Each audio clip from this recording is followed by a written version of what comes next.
And normally at that point they go, Honda makes jets. Honda makes jets. I've been in the jet 3 times in the air. I've flown it once. He starts hitting these buttons. All these alarms are going off. I'm like, what are you doing? He goes, oh, you're going to hand fly it. I'm taking off all the automated flying. And I'm just sweating. Like my shirt is soaked. I'm just like...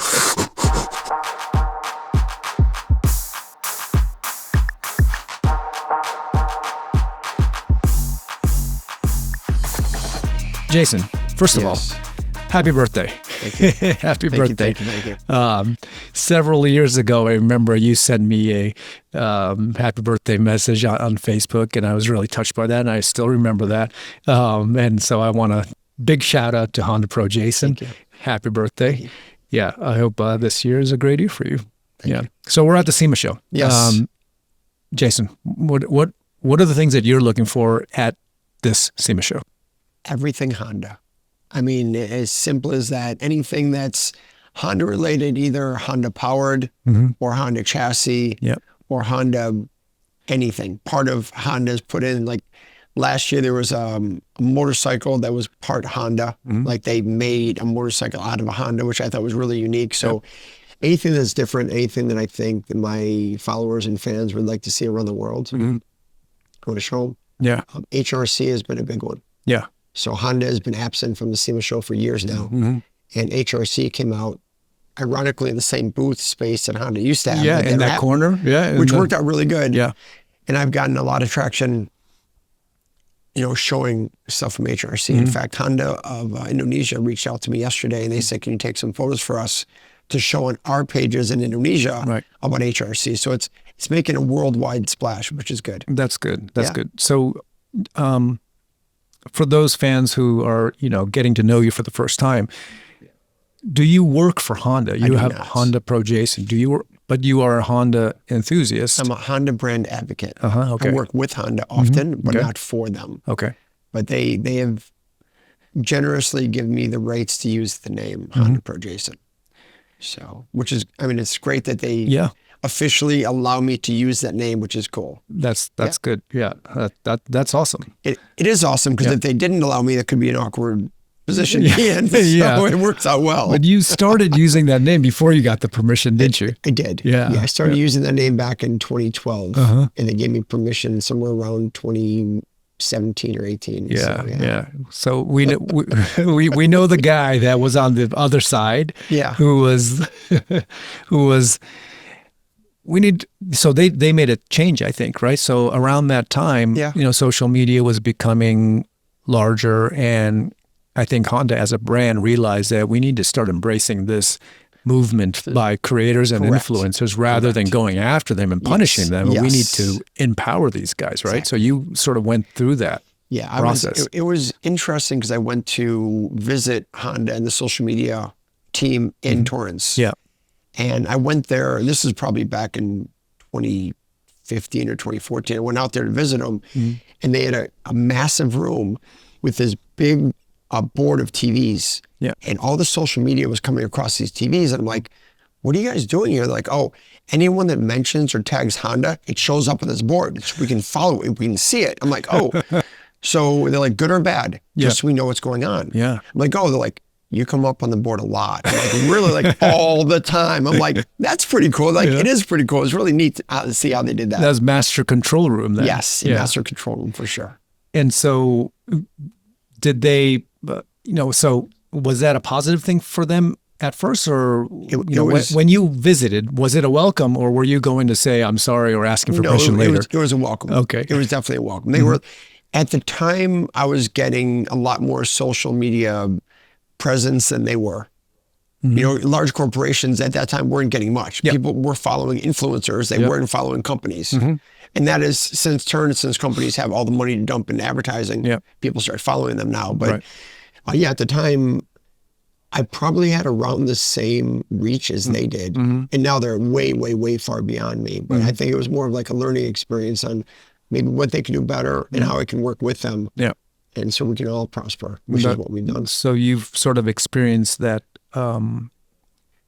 transition, right? From the, how was that like talking to them first to like them welcoming you to the Torrance? It was weird because it's like anything. It's like meeting your idol, your movie star. This is a company I've followed for pretty much my whole life. Right. I've looked up to and bought their products, and everyone knows them all over the world. And now I'm standing there talking to the people that I look up to. Yeah. And they're asking me questions. Yeah. You know, they're not just like, who are you, but how can we do this better? Yeah. What did we do wrong here? Yeah. What else can we be doing? And I'm like, well, you asking me? And I'm like, yes, you're asking me.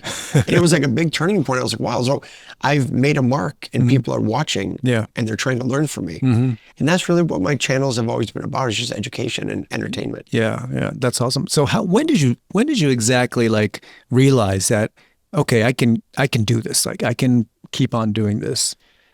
I'm sure you didn't set out to become a professional at doing this, right? No. Now you're a professional at doing this. I'm a Honda professional. That's what HondaPro stands for. Yeah, exactly. So I was a salesman. Yeah. A suburb of Chicago. I was working there. I worked there for 20 years. And I didn't really know what I was going to do after sales. I knew I didn't want to do sales forever. I just started a YouTube channel just to better explain the technology that I knew to other people. Right. And the channel took off, but I was still a salesman. There's lots of salesmen that have YouTube channels and they just make videos. Exactly. But then when a dealership called me up and they said, hey, we want you to fly out to our dealership and train our sales team on the technology that you know. Yeah. And I'm like, I'm a salesman. Honda sends out trainers. Like, but we like your style. Yeah. Would you come visit us? What would you charge? I'm like, I won't charge you. Just get me a plane ticket and a place to stay. And they did. Yeah. And then word got out that I was training Honda salesmen. And Honda did contact me a couple times on that. Okay. Were you HondaPro Jason at the time, or were you still? Oh, you already HondaPro Jason at the time. Okay. And started training Honda salesmen, and eventually got so busy that I wasn't selling cars anymore. I just was never at my dealership. I was always traveling. So I stopped selling cars, charged for my services, and away I went. Right. Honda did contact me because in the Honda dealership agreement, Honda will train your dealership staff on the new product. Right. Their training is not great. Yeah. Their training is 15 minutes, the whole dealership at once. Yeah. And they talk about the wheelbase, the stats, the engine size, who the buyer should be. Right. This is going to be a buyer in their 30s with 2 kids, first car. Yeah. Okay, well, salesmen don't need to know that. They need to know what all the buttons and switches do. So Honda had contacted me and they said, hey, we know you're training dealerships and we're training them also. I'm like, yep. And they're like, so can we see what you do? I go, yes, please. Right. So they brought someone over. I did a full training session for them. Right. About a week later, I got an email saying, thank you for letting us do that. We are no way in competition with you at all. We can't do what you do. Because my training sessions are an hour each with 3 to 4 people max in the car. So they're in the car. Okay. So they can touch all the buttons. Right. I'll do 5 or 6 training sessions a day. Okay. At each dealership. Right. There's 1,000 dealerships. Yeah. The manpower they would need would be astronomical. Right. I train the dealership I want to train it. If I don't like a dealership, I don't have to train them. Right. Right. I'm not under any contract. So it makes sense for me to do what I can do. But I think they were impressed with what I did, but they just don't have the manpower to do what I do. So how different is your training from so are you training them how to be on camera, or are you training how to sell? I should say this. I do some social media training. I don't do any sales training at all. Okay. I do product training, technology training. So I basically walk them around the car, showing them every feature of the car, every benefit of that feature, how every single feature works. I see. And it's completely interactive. So cars have rain sensing wipers. And there's a sensor in the top of the glass that most salesmen have no idea what it does. And it's a rain sensing wiper sensor. I have a bottle of water. I splash it on there. The wipers go. The salesmen go crazy. They're like, oh my God, I go, do that in front of your customer. Yeah. They'll go crazy. Right. And they didn't even know what the sensor was. I see. And then when I'm done, I'll show them how to get in the trunk if the car battery goes dead, how to open the gas door if the gas door gets jammed. Like all these things that customers call them going, hey, my gas door is jammed. And they say, okay, cool. Bring it in for service. I'll get you a loaner car and we'll get you in service and get you out of here. When if they open their trunk, there's a little loop they can pop open the gas cap. Right. They don't need to call in for service. Yeah. And then inside I show them everything from Bluetooth to how to change all the colors, to manipulate all the screens, what to do if, your Apple CarPlay is not working or your Android Auto is not working. Just everything they need to know about the car. And like I said, it's interactive so they can ask me any questions they want. And they love it. Like at most dealerships, I go back for every single time a new car comes out. So you still do this training on top of all the stuff you do on social media? Correct, yeah. I do the training. I do all my social media for all my platforms and cover events like SEMA and car shows all over the world. Yeah. And it's fun. It's a lot. That's a when lot. I talk about it, it's a lot. And but you're staying busy and you're not selling cars anymore. You're not. I'm not selling cars anymore, and I'm staying very big. Yeah. What I'm doing is I'm helping other people sell cars. Yeah. Which for me, I love Honda. Yeah. Right. So when I started, it was like, well, I told all my friends and family that I love Hondas and why they're great. And I told Honda, the dealership, why I loved it. And eventually they said, you know what, why don't you sell them? Yeah. I was like, that makes sense, because if I'm selling them, now I just don't tell my friends and family. I'm telling everyone that wants to buy a car. Right. Awesome. And then YouTube started. I'm like, wait a second. Now I can tell the world how much I love Honda. Yeah. And now me training salesmen, allowing them to sell more cars, gets more people into the brand. So I think I'm maximizing my Honda love as much as possible. Yeah. Yeah. No, that's awesome. I think when we first started, when I first met you, I think you were still working at the dealership. It was. Yeah, right? Yeah. And must have been around 2013, 2014. Sure. That's about a decade ago already. How's that possible? we were much younger, but you've been hitting it hard and staying at it. I mean, congratulations on your success. I'm really proud to say I knew you back then, because you're it's cool. Dude, you've been doing it and killing it, man. The thing is that, your love for Honda is true, right? So, I mean, you're not just doing it for clicks and views and engagement, but like, where did your love for Honda start, though? I mean, your love for Honda is at a different level. I believe it is. Yeah. Like most people, they love things, but they also love other things. Yes. So they have like their free time where they do other things, and then they have whatever else they're passionate about. I'm passionate about the brand Honda and everything that encompasses Honda. And it's a 24-hour-a-day thing from the time I wake up to the time I go to sleep, which is irritating to some friends and family, but it's just, that's the life I've chosen. It started in 1987. So my parents bought their first Honda. Okay. And my dad was a Chevy guy, always bought Chevys. And he decided to try this new brand for him, which was Honda. Yeah. And I was blown away, like the engineering and just the way the screws went into the panels. And they put plastic caps over the screws. Yeah. I looked at the Chevys and I'm like, you could see all the screws. Yeah, yeah. And just the engineering, the time they took to do things, and the way things open and shut. And I started disassembling things on the car to see how they were assembled. And they were assembled, not just snapped together. There was a reason why they were put together a certain way. Right. And it blew me away. So I started doing more research about the company, found out they had a racing heritage. I started researching the racing heritage and just went down a rabbit hole. I see. And bought my first new car was 1994. It was a 94 Honda Accord Coupe, 5-speed. I was, again, blown away. Yeah. So started selling them in 96. Okay. And just kept going up that ramp. Right, right. So how did you learn about, and how did you go, down these rabbit holes? Is it internet or magazines or like manuals? Or how did you do it? Before internet. It was definitely magazines and owner's manuals. So obviously every car comes with an owner's manual. With Honda, they come with an owner's guide and a manual. Yeah. The guide is about 100 pages. Yeah, yeah. The manual is about 600 pages. Right, right. I read the manual. Front to back, every car, page by page. That's a different level. Yeah, yeah, yeah. And that's how I know everything about the car. I mean, it's simple. Yeah. And the salesmen ask me all the time, and other people ask me in podcasts, like, how do you know everything about these cars? I'm like, I read the owner's manual. Yeah. And my wife one time told me, stop telling people, because they're going to read it and they won't need you. I go, no one's going to read it. Yeah. But I've been doing that my whole life. Yeah. When I got a new stereo, a new TV set, I'd read the entire manual. I want to know everything that could do. Right. I want to know how to adjust the treble and the bass, how you could go from, side to side, what the equalizer did, what each of the bands did in the equalizer. Yeah. Just all that really fascinates me. Right. And so it just makes sense that I'd read manuals for cars now. Yeah. No, I mean, it's like, no one can't replicate what you do just because they read the manual too. And then, first of all, no one reads the manual either. Like, you're the only guy that really reads the manual from front to back. Right. Really. They reference it because there's an issue. If they know of a problem, they want to solve that problem, they go to the manual. I read the entire manual so I can, manipulate the screens. I know everything this vehicle can do. Yeah.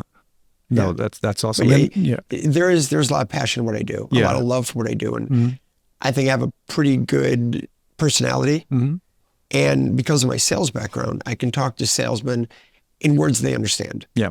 And I tell them, hey, when your customer has a problem, Here's how you can solve it. When they have a question about this, because they come up to me, they're like, so your walk around was an hour. I can't spend an hour with the customer, right? Well, sure, we'll find out what they're interested in. If they don't listen to the radio in the car, why would you show them how to manipulate the radio screen or move it or whatever? And if they're not listening to the radio, you can take that icon off of that screen. They can move it somewhere else. So now that screen in front of them is only the icons that they want to use. Not all the stuff that Honda put on there. And they're like, revelation. Right. Yeah. But it helps them sell cars because the other salesman wouldn't tell them that. Right. And you can't do that on Hyundai, Kia, Ford, Chevy, only on Hondas. Yeah. So for that reason, it makes sense. Which manual was the most painful to read? Which one's the longest to read? Well, those are two different things. The most painful to read was the new Honda Prologue. Okay. Why? It's 165 pages. Okay. Not 600. Brand new EV. Okay. Built by Chevy. Chevy wrote the manual. Yeah. It has about 60% of what the car does in the manual. The other 40%'s just not there. I see. So to try to get through that manual, when it says things like, when you press this button, wait 20 to 30 seconds for this to happen. 20 to 30 seconds. It's either 20, 21. It's not an estimate of when that light's going to come on. The light's going to come on at a certain time. Yeah. The doors are going to lock at a certain time. Yeah. Everything's very vague. I see. It was very painful to get through that. And then it was hours and hours and hours and days of trials and tribulations trying to figure out how to work the car. And I'm talking to somebody at Honda who's in charge of basically all the technology on the car. Yeah. I'm asking him questions he can't answer. I see. I'm finding the answers and telling him the answers. Because it's not their car. Yeah. It's Chevy's car. Right. Chevy built it. Yep. And that was the most painful to go through. I see. And the rest of them were pretty much the same length. And the beginnings are all the same. The first couple of pages are all safety. Yep. Baby seats, things like that, which are the same for all the cars. Every so often they'll come up with new technology, new safety tech. Yeah. So I'll have to read about that. But for the most part, I can breeze through the first 30 or 40 pages of safety and then read the other 600. Right. Yeah. I see. No, that's a great. So who at Honda do you talk to when you have questions about these cars? So if you know Honda, there's many different people. Yeah. It all depends on who the lead is for that product. Okay. So the Prologue has a tech lead and the Accord and the Passport and the Pilot, they all have different groups of people. So I normally start with PR. Okay. So and I'll reach out to... And they guide you to the right people. And they guide me to the right people. Right. So either they'll get the question for me answered or more often than not, they're like, hey, here's so-and-so's name. It's okay for you to contact them. I'll just email them or text them or whatever and be like, hey, I have a problem with this button or switch, or this isn't working the way it's supposed to work. Why? Yeah. And they'll give me an answer or get back to me. And there's, again, the Prologue, there's been many of those. Buttons don't work. Things, literally, there's a valet button in the new Prologue. It does nothing. You press it, it asks for a 4-digit code that you don't have. Yeah. And you can't set your own code. Okay. And that's all it does. What it's supposed to do. So I had to read the Chevy Blazer manual to see what it does. Right. And you're supposed to be able to put a code in there when someone valets your car. It locks all your personal information. I see. And then you can unlock it. Right. But I guess Chevy never gave Honda the codes. It's not in the car anymore, so the button does nothing. So I've been, working through that. Yeah, that's really, really interesting. It's really interesting. It's right. So do you get to like drive or test drive or see these cars before some of these cars come out, or most of the time? Most of the time. So Honda treats me as press, like with Auto Guide or Automotive News or Car and Driver. They invite all of us to these press drives before the cars come out. Right. Drive, make reviews on them, things like that. So I do get to drive them. And normally what happens is, we all arrive, we drive the car, and most of the guys go on drives and they, film the drive. Yep. I usually stay behind and talk to the engineers. Yep. Why is this button here? Why is the seat fold this way and not the way it used to fold? Oh, because we found a problem and after 10 years, the seat would wear out here. Yeah. So moving its position, it doesn't wear out after 10 years. Oh, that's cool. Now I use that in my presentation. You guys probably noticed the seats move differently. Do you want to know why? Yeah. This is why. Oh, that's genius. And they can tell their customers that. So I sit back and talk to the engineers for a long time. And every so often I show them something they don't know.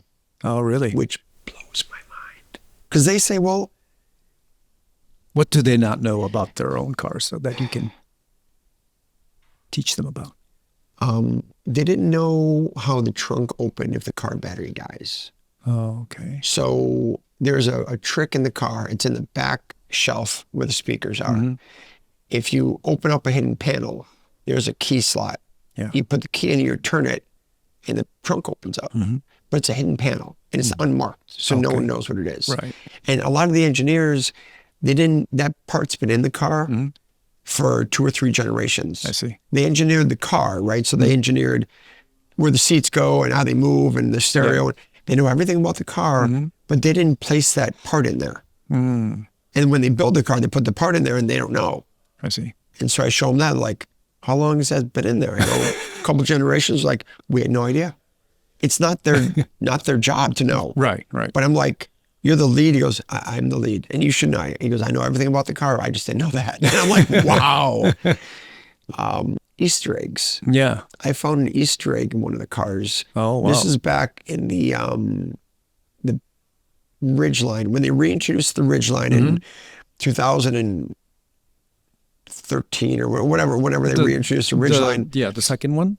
The second one. Oh, yeah. Second generation. No.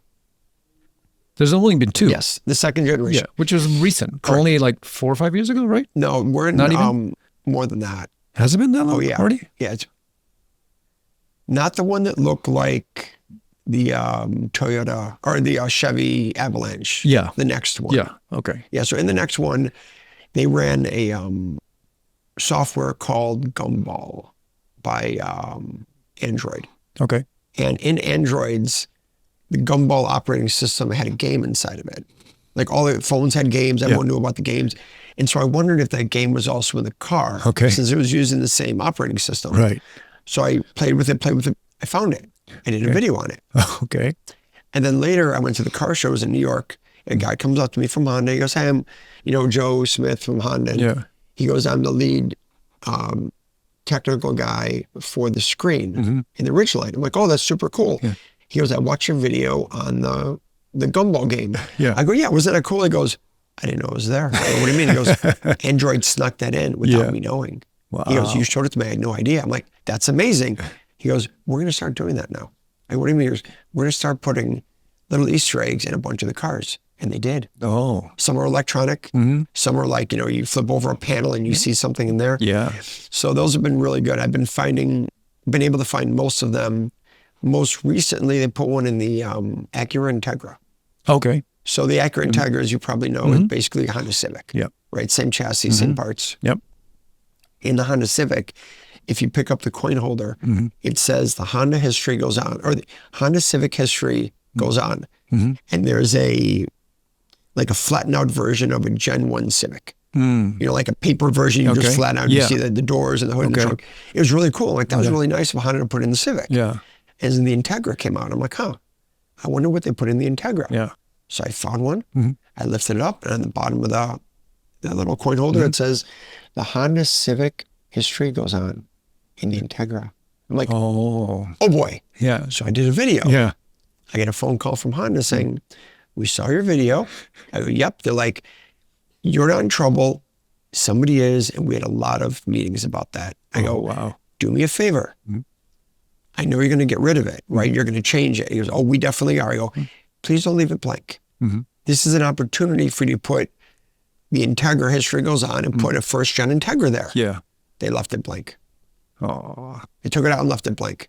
So some have it. Integras have it. Some have it. Some have it. There is one in the Civic Type R. I'm sorry. In the Civic sedans. Okay. Not the Type R, not the hatchbacks. All right. Civic sedans, the FKs, so the last generation, the 10th generation. On the bottom of the spill mat, if you picked it up, it would have an embossed picture of either Osimo, race cars, motorcycles, or like 4 different designs they put in there. Oh, okay. It was random. It was like baseball cards. You didn't know what you got. Right. So I had bought a Civic Type R. So I took mine because there wasn't anything on the bottom of the Civic Type R. So it was a U.S. thing, Canadian U.S. thing, not a UK thing. And that's where they were built. So I took mine out. That was blank. I signed HondaPro Jason was here. And then on a journalist drive, I took one out of a new car that had that in there. I swapped it with mine. So there's a car out there somewhere that nobody knows about that has HondaPro Jason was here on the bottom with a little spill mat there, which is kind of fun. I'm sure it's out there somewhere still. Someone's going to, 20 years from now, they're looking at me, what? I get that a lot. So I go to events and people ask me to sign their dashboards or their sun visors. And I would say once a month, the dealership calls me up with a picture saying, someone traded this car in, your signature is on it. I'm like, are you going to ask for more? They're like, we got to get rid of it. I'm like, okay. But it's funny. That's awesome. You do the Honda Heritage like events and stuff at Torrance, right? Honda Cars, Bikes, and Coffee. How do you think the Honda fandom has grown or stayed the same? What are your feelings about that? I think it's getting bigger and bigger. Like some people don't think so, and I don't know why they would say that, because events that are Honda related are getting more frequent and getting larger. It's packed too. The one that they keep on doing at Torrance. It's unbelievable. So I was contacted by Honda, let's just call it 10 years ago. And they said, hey, you go to events all over the world. We would like to start doing events. I go, you need to. Nissan does them. Honda does them in other countries. Everyone does them. But do you? Well, give us some information about some events so we can attend. So I gave them all the information about H-Day and Import Alliance, all the big events out there. They got back to me. They said, all these events are on the weekend. I go, yeah. They're like, oh, we don't work weekends. Okay. And then someone else would be in charge of whatever that was. And they'd call me up and they go, hey, we're looking to do events. I'm like, oh, surprise, surprise again. Every 2 to 3 years they'd call me. And eventually they hired somebody. So they hired somebody, Carl Pulley. They hired Carl to handle the collection hall and gave him the okay to do events. And it blew up. They have 2,500 cars there. Those events are huge. It's massive. And the people love it. Because it shows Honda's embracing them as enthusiasts. That's all we want. Just say hi to us. Know that we exist because we love you. And they do now. And it's amazing. And they're going to start doing stuff at another location in addition to that one. Possibly where there might be something called the Heritage Center, maybe in Ohio. So I mean, they're really expanding this idea, and it's just going to be awesome. That's great. I'm so happy they did that. I'm so happy it's a success. Took them 10 years, but I'm glad they're doing it. They're doing it now, They're doing it now. And if you've ever seen Honda events in other countries, they're massive. I mean, people love Honda. And they love, again, just that the brand recognizes them. That's all. So how about motorsports? So are you into Honda's activities in motorsports as well? I like them. I don't follow them as much as I do the retail cars. Like I follow F1. I'm familiar, obviously, with Indy, and I know about them, but I couldn't tell you who wins the races or what the stats are, who all the drivers are, things like that. How about the tuner culture, though? How about the Honda tuners and things like that from Japan and JDM culture? I'm very in tune with that. I know a lot of the tuners, which is crazy. I know a lot of the tuning companies, companies that I looked up to as a kid, Spoon, Mugen, Jay's Racing, M&M, all these companies that I would be like, oh my God, you guys are amazing. Like your parts, everything is awesome. I'm now having lunch and dinner with them. You know what I mean? Like, we had dinner in Tokyo with Spoon. With Ichi. It was, and it's just like, it was like 6 of us. It wasn't like a meet and greet. That little bar, remember that yakitori bar that we went? It was like the table was half of the size. Totally. And we were all like crunched in. You were like here, and like Ichishima-san was here. And like it was, But I mean, just to be next to these people as now your peers, it's crazy. It's really awesome.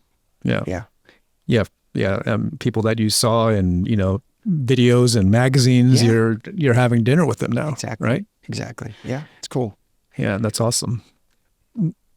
Which one's your favorite tuner? Your Japanese Honda tuner? I don't have a favorite, but I will tell you that before visiting Spoon and Mugen in Japan, I had thought Spoon and Mugen were very similar. Okay. Just being from America and not really realizing what Mugen does in motorsports, how deep they are into, $1 million cars and how many engines they build and what they do. Have you ever taken a tour of their factory? No, never been. If you ever have the opportunity, it's amazing. It is insane. There's, without going into huge detail, there's rooms. I went there 6 years ago. There was a room we walked into that had 30 guys, all wearing the same exact shirt, all with these white shirts with these ties on, banging on these computers. And no one, it's Japan. They're not sitting there eating chocolate bars and BSing with their friends. They're hardcore working. I'm like, what are they doing in there? He goes, they're working on electric motors. I go, for what? He goes, for everything. Electric motors are the future. They have an electric motor dyno. They have 3 chassis dynos, 2 motor dynos, and an electric motor dyno. And so everything they do, everything they make in Japan. Mugen makes everything other than their clothing line. Everything is made in Japan. Right. So I literally took this tour and was blown away at everything I saw. It was insanely crazy.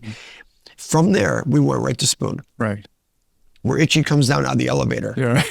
And he's like, hey, let's have a seat. So we chill out, and this girl comes in, gives us tea, we hang out, he talks to us, and he goes, check everything out, take pictures of whatever you want, just go out and chill and just enjoy it. Yeah.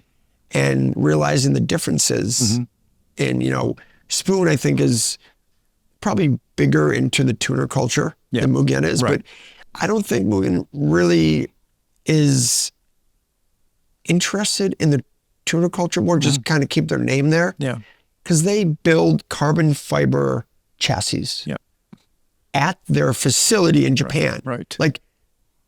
I don't mean they make little carbon fiber pieces. I mean, they make chassis for cars that are made out of carbon fiber. It's insane what they do. Yeah.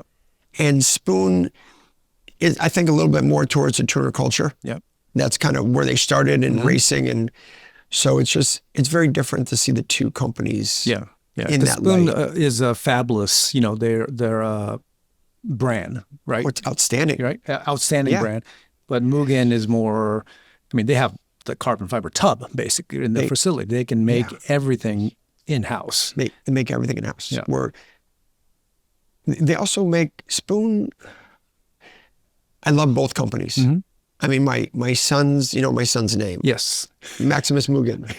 I literally named my son's middle name after, not a company, after the word that means unstoppable, without limits, which is what I told my wife why I named him that. Yeah. But it's after the company. Your wife later finds out. Oh my God. Yeah. She watches the podcast going, really? Interesting. He's 8 now, so he can't really go back to anything. But they're wind tunnel testing at Mugen. They test everything in wind tunnels. Spoon tests it on the track. If it goes faster and makes more power, they build it. Yep. Mugen does everything in a wind tunnel. Yeah. And they've built cars that just because of the aero, their cars have gone significantly faster on the track. Yep. No modifications to the engine, the performance, just the aero. Yeah. And you're taking a car that Honda built to be aerodynamic. It made it more aerodynamic. Right. It's awesome. But that's also why Mugen comes out with parts so late. Yeah. Their parts sometimes are 2 years behind other companies. Yeah. But it works. It's amazing. Yeah. But Mugen's not a aftermarket brand, though. They're doing all that development for Honda as well, though. They do a lot. Mugen was started by the son of Mr. Honda. Yes. Right? So there's a direct connection there for a long time. Yeah. Yeah. Makes sense. What's HondaPro Jason's favorite Honda car? You know how many times I get answer this? I get asked this question all the time. Okay. I was just asked 5 minutes ago. All right. At the show, I'm asked almost hourly. Okay. People ask. All right. Same answer. Yeah. I do not have one favorite. Okay. I have different cars for what they've done in history. So the T360, the first four-wheel drive, or first four-wheeled Honda. And that just changed the game for everything. Yep. The first Civic. I have a I have a 1300 Coupe 9S at my house. Yeah. I own 2 of them somehow, but that's a whole other story for another podcast. But what that car did for the industry. Yeah. The S2000, Yep. the NSX, Yep. the first Type R. Yep. All of these cars have their place in my heart and history as, that set the bar here. That was the first, hydrogen car. Right. That was the first hybrid we had. That was the first EV Honda had. Whatever the case was, when the first Odyssey came out, it was groundbreaking. People were like, oh, you put doors on each side of a minivan. Yeah. Yep, we did. We never thought about that. We just had doors on one side of the minivan. Now we're going to put them on both sides. Honda's come out with so many new features that all other manufacturers, you can put a trunk in the bed of a truck. Yeah, you can. Yeah. We never thought about that. There's all these, you mean the tailgate can go both ways? We never thought about that. So they've done so many things. And for that reason, I love all different Hondas throughout Honda's history. Yeah. Now, I will tell you, if there was one Honda for me to buy, and I can only have one Honda, and I'd have to keep it for the rest of my life, it would be the new Honda Odyssey, the minivan. Okay. Why is that? Everybody goes, I don't get it. Yeah. It's extremely comfortable. It's a great road car, great traveling car. Yeah. It's got an amazing engine in it. It's got tons of power. Yeah. It's got an awesome 10-speed transmission. It's got an amazing stereo system. It's super comfortable. Yep. And it looks good. It literally checks off all of the boxes. I have a new Civic Type R. Yeah. It's a phenomenal car. Yeah. But would I want to live with that for the rest of my life? What if I bring my family and my kid wants to bring a friend? Yep. It only seats 4 people. Yeah. What are you doing? It's and you can't really park it everywhere. You can't drive it in the winter. Yeah. There's so many things you can't do with that car. With the Odyssey, you can do everything. Yeah. I can put 8 people in there. Yeah. I can drive across the country back and forth. Yeah. I have tons of power. I can pass. I can race. Yeah. If you haven't driven a new Odyssey, put it in sport mode. Yeah. Use the paddle shifters. Right. You'll literally spin second and third gear. It's that much power. It's so much fun to drive. The Odyssey, huh? The Odyssey. Yeah. Everyone's like, I can't believe, yep, the Odyssey. Well, you'd expect me to say NSX or something like that. Yeah. But again, it's a 2-seater. Yeah. What are you doing? You just have one friend? Yeah. Yeah. True. So, that's why you're such a great ambassador, because you love all of the Honda cars, right? Old and new. I do. And everything from the Type R and SX to the Odyssey, right? But I'm not the only one. Yeah. That's what's great about the brand. Nissan Pro or Chevy Pro Jason wouldn't work. And this is why. Yeah. Look at any enthusiast or anyone that likes Nissan. What cars you like? Yeah. Oh, I like the GTR. Okay, cool. Ford. Oh, I like the Mustang. Oh, what do you think of the Ford Focus? I don't like the Focus. Yeah. What do you think of the Ford, whatever, the little tiny cars or any of the Ford lineup? Yeah. What about Chevy? I like the Camaro and the Corvette. Yeah. What do you think of the Chevy Cavalier? Piece of crap. Yeah. Ask someone that likes Honda. Yeah. They like the Fit and the Civic and the Odyssey and the Ridgeline and the Pilot. They love everything. Yeah. They love everything. Maybe one or two they might not be crazy about, but the fact is they love the whole lineup of Honda. Yeah. True. In other brands, True. Yeah. Toyota, what do Toyota people like? The Celica, the Supra. Yeah. Yeah. No one likes the base Corolla. They're not out there being like, I'm looking for a Corolla, base Corolla. But they're looking for Civics. Yeah. 90 Civics, they can't get enough of them. 90 Corolla, 90s Corolla. Right. There might be a person out there, but definitely not whole Yeah. millions of people. It's Why crazy. do you think Honda's been able to do that, though? I think it's their engineering. Yeah. I think it's that Honda, well, first, Hondas are like Legos. Yeah. Right? You can take parts off of one and put them into another. Door handles fit different cars. Engines, obviously, are super swappable. Yeah. There's a lot of stuff. And also, it's just the engineering. Yeah. The cars last a long time. Right. When I was selling cars, we would take cars in on trade with 100,000 miles. Right. And we'd resell them. Yeah. You're not reselling a 100,000-mile Kia or a Hyundai. Right. No one's buying that car with 100,000 miles on it. It's worthless. Yeah. Honda, they're like, oh, it's only half done. Yeah. I can still use that car. Yeah. So I think those are some of the reasons too. Yeah, true. I mean, Soichiro was an engineer, right? And the name of the company is HondaJet in Japanese, which is, technology and development, right? It's like our R&D. That's the soul of the business, right? I tell everyone, Honda's not a car company. They're Yeah. an engineering company. Yeah. Toyota, made many announcements over the years. They want to be the largest car company in the world. Let them. Yeah.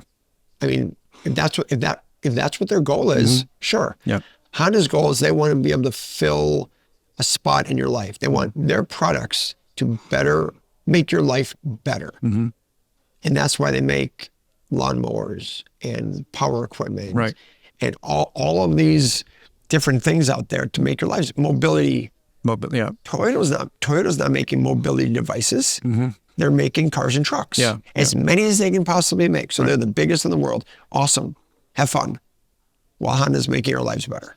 So are you into every aspect of Honda, from jets to the robots they make, and motorcycles, for example? Everything. Yeah. So when somebody asks me, what part of Honda are you into? Everything from generator to jets. Okay. And normally at that point they go, Honda makes jets. Honda makes jets. Yeah.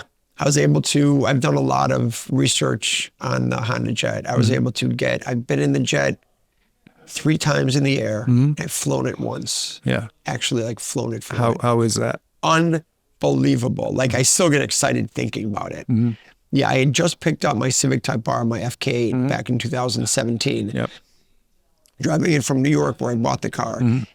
Down to Greensboro where they build the jet.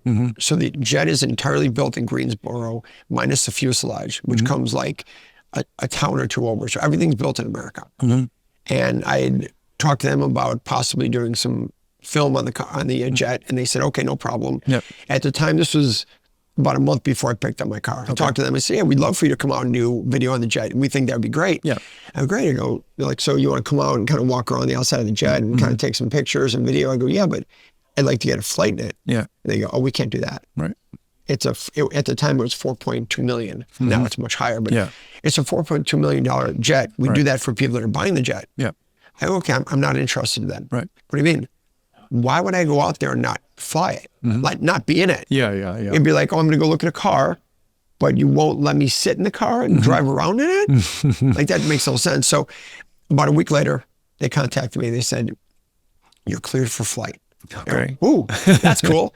So things didn't work out timing-wise for them because of production. Eventually, when I picked up my FK8, I drove down to Greensboro. Right. I sat down, did a full tour. It was amazing.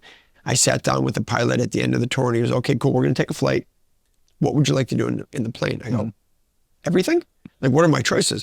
We know stall, we know fast takeoff, land, we can do all this kind of stuff. I'm like, let's do everything. So we get in there, and he's flying around, showing me all the buttons and switches and whatever. And he was, okay, you want to fly it? I go, definitely. I go, but I'm not a pilot. I've never even flown. I've flown like a prop plane once. He goes, I know who you are. I've done my research. He goes, just sit here and do this. He starts hitting these buttons. All these alarms are going off. I'm like, what are you doing? He goes, oh, you're going to hand fly it. I'm taking off all the automated flying. He goes, that's what I was using. Because I was talking to you or whatever. He goes, you're going to hand fly it. And I'm just sweating. Like my shirt is soaked. I was like, it was insane. Probably flew it for about 5 to 6 minutes. Okay. But it was cool. Awesome. Did you get to go up and down and like a little bit? Yeah. Yeah, I went to go up and down a little bit, and then we went side to side, and he wanted me to make a turn. He goes, I need you to like bank whatever degree, look at the gauges, and I did. He goes, more. Yeah. I go, we're gonna flip. He goes, you're not gonna roll. He goes, to roll, you really need to know what you're doing. You're not gonna do it on an accident. It's just not gonna happen. Okay. He goes, here, watch. And I let go, and he cranks it over, and I made the mistake of looking out the window when he did this. And the horizon went from this to this to this, and I was like, he goes, you looked out the window. I'm like, I looked out the window. He goes, you're gonna get sick. I go, I can't. Like, I cannot get sick in this plane. He goes, okay, just keep it together, and we were good. But it was really fun. That's awesome. Yeah. Very end, we landed. He looked at me. He goes, is that your Civic Type R?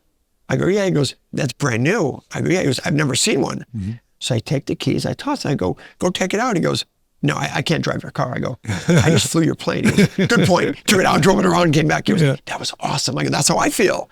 It was really cool to share that with him. Yeah, that's cool. That's really cool. Neat. Yeah, it was cool.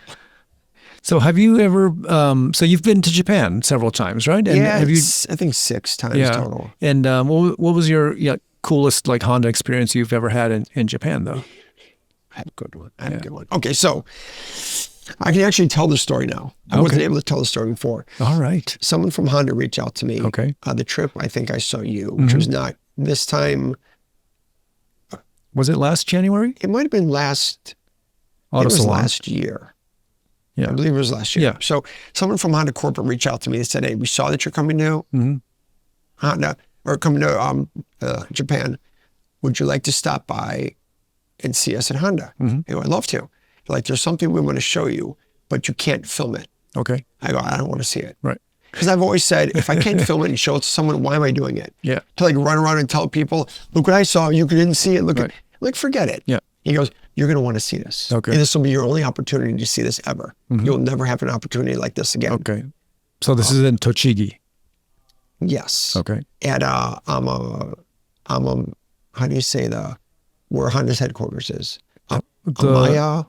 Well, Aoyama. Oyama. In Tokyo. Yes. Then, okay. Yeah. Yeah. Yeah. Okay. It wasn't that building. Yeah. It was a building like kitty corner to that. Okay. That is no longer owned by Honda. Okay. So he meets me at the building. I go inside. He goes, please keep your phone away for right now. Okay. He opens up the door and it's an office, like somebody's office. I'm looking around going, whose office is this? It was Mr. Honda's office. I was standing in Mr. Honda's office. And I'm like, oh. He goes, you can look around. His desk was there. He had a calendar, a little wooden calendar where he changed the blocks of the numbers and stuff. It was set at the date that he passed away because he never changed it after that. It was freaky. Open up the drawers. He was an artist. There was all this art everywhere in the drawers. I was able to take it out and look at it. His glasses were there. Packs of gum they never chewed were there. It was so they just left it. Left everything. Wow. They never touched. They go in there and dust. They don't touch anything in there. It's all just been left the same way it was. And I'm like, whoa. So I sat in his chair, and they allowed me to take a couple of photos. And I'm not allowed to share, but I go, I'm actually sitting where he sat. And the gentleman that was walking me around going, he never sat there. I go, what do you mean? It's his office, his desk. He never sat behind his desk. He said when anyone came in, he'd sit on the couch with them. He never wanted to sit across from them. He always wanted to sit with them. I'm like, oh, interesting. Yeah. So it was. How big was the room? It was about the size of this room. Okay. Maybe a little bit bigger. So we're in a pretty small room, right? Yeah. It's like 10 by 12, 13, right? Maybe a little bit, maybe 1.5 times the size. Okay. All right. So it was interesting. There was a TV. I think it was Toshiba. And it was given to him. It was like the first tube TV Toshiba ever made. Okay. And it was a card by Mr. Toshiba, handed it to him personally or stuff like that. I was like, this is insane. Yeah. Like, this is totally crazy. And I was told that, I can't tell anyone I was there. I can't take any photos, which they allowed me to take some photos. Right. And then the reason why I would never have the opportunity again is they got rid of the building and they destroyed the office. Oh. So it's gone. Wow. So no one will be able to go in there again. So since the office is gone and the building is tore down, I think it's okay for me to talk about it now. Yeah, yeah. So now I'm sure it'll be okay. Yeah. Well, I guess we'll see after this podcast if it's really okay. Jason, we told you not to. Now you're telling the world. It's just so cool. That is awesome. And that is the. What was on the walls though? What did the room look like though? Artwork. Yeah. And then there was like the original license plate that said US 001 from the first Accord built in the US. Oh, okay. He had that original license plate there. Pictures and awards that Honda has won and awards that he had won were all over the room. It was really it was fascinating. A lot of his artwork. Any like Formula One, like the car you have on your T-shirt, anything like that on the walls because Formula One was a passion of Soichiro. Yeah. Yeah. He had, I think the hat. Okay. The hat with, like the thing they put around your neck when you win. Oh, the reef. The reef. Yeah. He had a hat with a reef on it. And that was in there from what I remember. And some other photos and artwork on the walls. And just two big, huge couches, a desk, a bunch of drawers. Yeah. It was crazy. That's pretty cool. So that building it's close to the Aoyama current headquarters, but not the same one, though. No, it's not connected. Oh, okay. But it was close. It was in another building where they had some, I guess, older offices. I'm not sure when they used it, but... Interesting. Yeah. That's pretty cool. That's awesome. You got to do that. One of the coolest things, I mean, flying the jet was super cool, but just standing in his office and knowing everything that happened in that office was unbelievable. That's pretty cool. It's crazy, yeah. Well, Jason, I mean, what you're doing, I think, is like super cool. I mean, as a car enthusiast, I think, I think what you're doing is awesome. But even as for Honda, they are lucky to have someone like you, I mean, just going out there and sharing the love for the brand. I think you're doing really great, not just for Honda, but, for the car culture and car community in general. Keep on doing what you're doing, man. I mean, I think you're doing great stuff. I appreciate that. So I just have a couple more questions. So for younger creators that are kind of like coming up and trying to become the next HondaPro Jason in their own, passionate thing that they're doing, what do you have any kind of advice of what they should be doing or what not to do? Yeah, you actually just said it. Passion. Mm-hmm. Follow your passion. And so many creators start because they want to make money. Mm-hmm. Like, I'm going to do this. I'm going to become rich. Yeah. It's just not going to happen. Has it happened? Sure. Is it going to happen? No. Yeah. Follow your passion. Mm-hmm. If you're passionate about something, you want to share that passion with other people, then that's what social media is all about. Mm-hmm. You love cooking, you love art, you love hair, you love nails, you love cars. Whatever your passion is, if you want to share that with other people, then go for it. Were you always good at being in front of the camera, though, and talking to people? I guess so. I guess I really never had the opportunity to do so before. Yeah. But I never had any time where I was like, I'm uncomfortable. I don't like the cameras around me. And I'm super comfortable with it. The only thing, I got a little uncomfortable one time. I was in Indonesia and I was literally mobbed by people at a Honda event. Oh, wow. And they had security there. Okay. But I was really worried because there were people coming from all angles and they all wanted basically a piece of me. Yeah. And they wanted signatures or photos. And it got a little bit where I was like, I don't know what's going to happen next. Like there were so many people and they were so close to me and the security eventually pushed them away. And I just took a breath going, I've never felt like that before. Wow. But other than that, I'm comfortable in almost every situation. Yeah. Yeah. Last question that we ask all of our guests is... The answer is 5. What is your creative drive? Helping other people. That's really what keeps me going. Because that's really why I'm doing all this stuff. Like, I know it all, right? I know everything I do. I don't know it all. But everything in my videos, I know that information. Yep. So I'm not doing it for me. I'm sharing the information to help other people. And I've always been like that pretty much my whole life. And social media allows me to now expand that to help even more people. Right. And that's my drive, is just to help as many people as I possibly can. Yeah. That's awesome, man. Thank you. That's awesome. HondaPro Jason, thank you very much. Thanks for taking the time, and thanks for being on this podcast with us, man. Thanks, yeah, Taro. Appreciate it. Awesome, for sure. And good luck and have a great show. I appreciate that. Thanks. You too. Thanks for watching and listening to The Creative Drive, where we offer listeners a candid look into the minds of automotive creators and their journeys. The Creative Drive is available on all podcast platforms, and we have a bunch of awesome guests lined up for you guys, so please subscribe so you don't miss any episodes. If you're interested in partnering with us, or if you have any feedback, please email us at podcasts@racer.com. That's podcasts with an S at racer.com. The Creative Drive is produced by Racer Studios. Thanks to my producer, Molly Binks, creative director, George Tamayo, Brian Conzone, and it's edited by Andrew Snyder. I'm your host, Taro Koki. Thanks for watching again, and we'll see you soon.